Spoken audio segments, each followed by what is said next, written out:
All right, I might look like I got some tobacco, chewing tobacco, but I just want to share with you one of my easiest ways to spread seeds.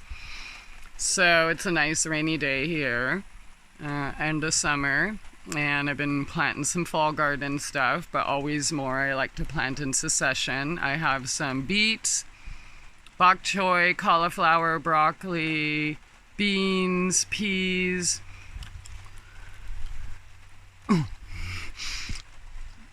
cauliflower, a whole bunch in my mouth. And I'm gonna go put the peas and beans and then kind of spit or blow the rest of the seeds out. And that's pretty much how I seed my garden. Put it in light groups, spit it, and come back and have some nice yummy food.